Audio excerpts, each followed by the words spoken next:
స్తుతి మహిమ ఘనత కీర్తి ప్రభావములు కలుగునుగాక. సింహాసనాసీనుడైన దేవుని యొద్ద నుండి నూతన సంవత్సరం 2026 సంవత్సరాన్ని దేవుడు మనకు అనుగ్రహించిన దేవుని యొద్ద నుండి మనకెల్లరకు కృప, సమాధానం, దీవెన, ఆశీర్వాదం, ఆరోగ్యములు, ప్రేమ, సమాధానం మెండుగా కలుగునుగాక. అందరు బాగున్నారా? హల్లెలూయా. దేవునికి మహిమ కలుగునుగాక. దేవుని వాక్యాన్ని కొద్ది నిమిషాలు మనం విందాం. అదే మనం కీర్తన, మొదటి కీర్తన మనం చదివాం కదా. చెప్పండి, మనం ఏ సంవత్సరంలో ఉన్నాం? చెప్పండి, ఏ సంవత్సరంలో మనం ఉన్నాం?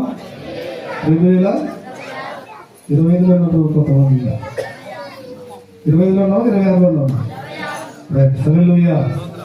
2026 సంవత్సరంలోనికి దేవుడు మనల్ని నడిపించాడు. ఇది ఎన్నో రోజు? రెండవ రోజు. ఈ రెండవ రోజులో మనం ఉన్నాం. అది ప్రాముఖ్యంగా నేను దినమందు చాలా మంది మనము వాగ్దానాలు తీసుకున్నాం.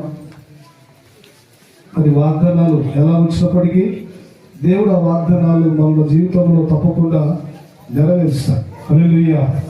అయితే ఈ నూతన సంవత్సరంలో నూతనంగా మనము తీర్మానాలు తీసుకున్నాం.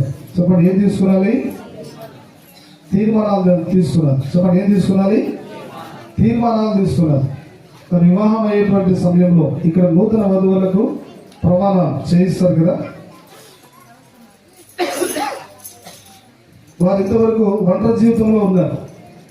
ఒక జట్టుగా వారు ఏర్పరచబడే ముందు దైవజనుల సమక్షంలో, పెద్దల సమక్షంలో కొన్ని ప్రమాణాలు వారితో చేయిస్తారు. చేయిస్తారా? చేయిస్తారా? దేవుడు కూడా చేశారు, ఆశ కూడా చేసింది. హల్లెలూయా. దేవునికి మహిమ కలుగునుగాక.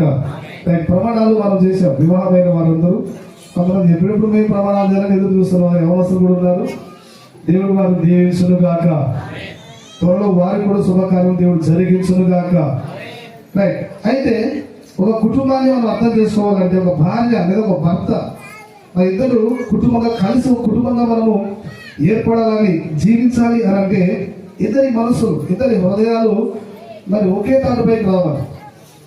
వేరువేరుగా జీవించేటువంటి వారు వేరువేరు ప్రాంతాల్లో, వేరువేరు కుటుంబాల్లో, వేరువేరు వాతావరణాల్లో పెరిగినటువంటి వారు వారు కలిసి జీవించడం అనేది అంత తేలికైనటువంటి కాదు. కానీ దేవుని సహాయముతో, వాక్య జ్ఞానముతో, ప్రార్థన పూర్వకంగా మనం ముందుకెళ్తే దేవుడు ఆ కుటుంబాలను ఎంతో ఆశీర్వాదకరంగా మారుస్తాడు. హల్లెలూయా.